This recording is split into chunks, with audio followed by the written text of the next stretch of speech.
Hello and welcome to the Federal. The Tata Group is to buy 470 planes from Airbus and Boeing. This is one of the world's largest aviation deal in history. We all remember the Tata's acquiring Carrier about 2 years ago. Most of its older aircraft were then retired, and a 5 year plan to modernize its aging fleet was launched.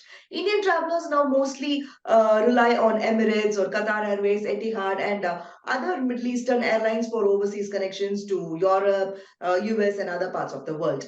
That could change as Air India's new fleet are put into service. To talk more on this, I have my in-house expert Giri Prakash with me. Giri, thank you for joining. And my first question is, the ease with which such a huge deal happened is not quite a departure from the kind of challenges the airline used to face when the government ran the airline. So, your opinion on this? Yeah, thanks, Nisha. It's actually true. Every time Air India placed an order with either Boeing or Airbus, it used to go to a parliamentary committee, and there were the issues raised. For example, in 2011, the Controller and Auditor General of India questioned the rationale behind the government's decision to order aircraft around 48 Airbus and 68 Boeing, worth around 70,000 crores at that time in 2007. Right. So in 2011, the CAG goes and questions the rationale of the government decision, which was taken in 2007. And it went to a parliamentary committee. I don't know what happened to those probes, but everything else got stalled. And this also led to a probe by the Enforcement Directorate.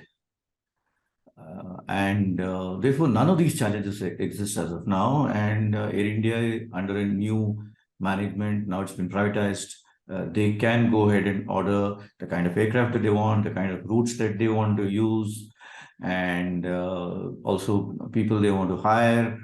So these are one of the benefits of privatization of an airline. Should Air India have waited for a while before placing such a huge order? What I mean is, get the house in order before you start expanding, because we have been witnessing several issues with the airline even in most recent times. Yeah, it is true. Air India has been facing what is now seen as a people's problem. But I would say that it's because of the legacy issues, and most of the employees still believe that they are working for a government undertaking, and hence the mindset remains the same. But it'll have to change. Just because the airline has been privatized doesn't mean that almost everything changes in Air India. And therefore, it will take time. It will be gradual. A lot of hard work has to be put in by the new management. And hopefully, we'll see a very new Air India very soon, at least in a year's time. Having said that, it is also important for Air India to actually place these orders. And because, see, look at it this way.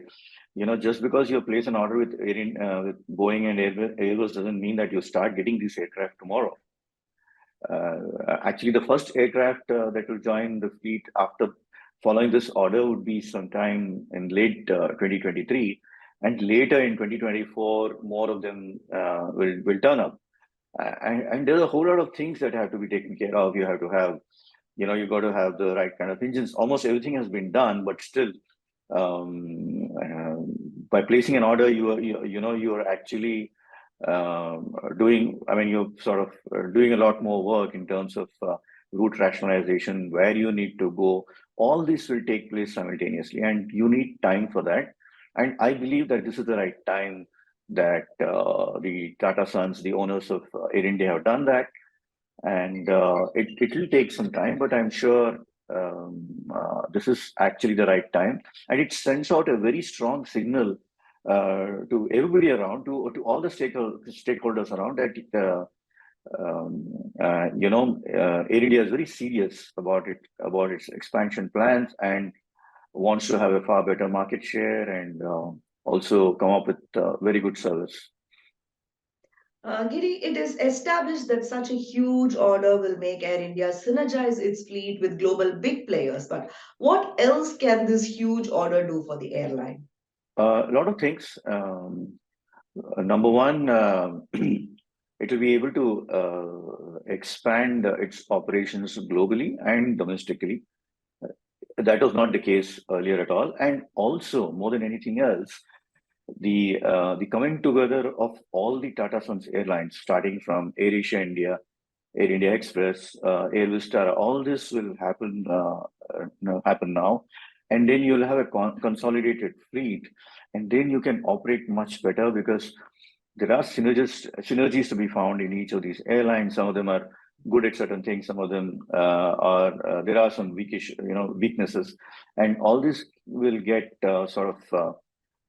synergized, and you'll have a very strong player in the international market as well as in the domestic market, and that augurs very well for the Indian industry. Because look at it this way: by placing such a huge order, which is actually the biggest ever order in the global aviation history, it's $70 billion order, and you're creating a whole lot of jobs. At the same time, you're doing a whole lot of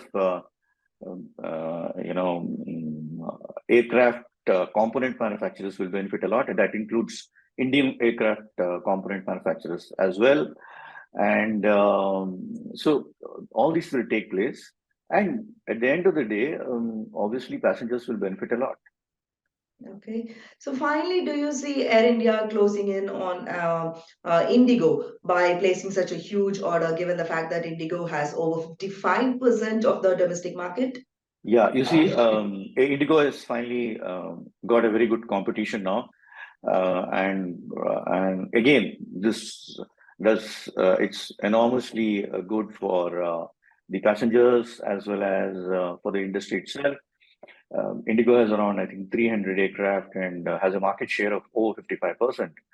And Air India now has combined together. If you combine Airways, Tata, AirAsia India, and all the Air India Express, all of them put together, they will have around 25-26% stake.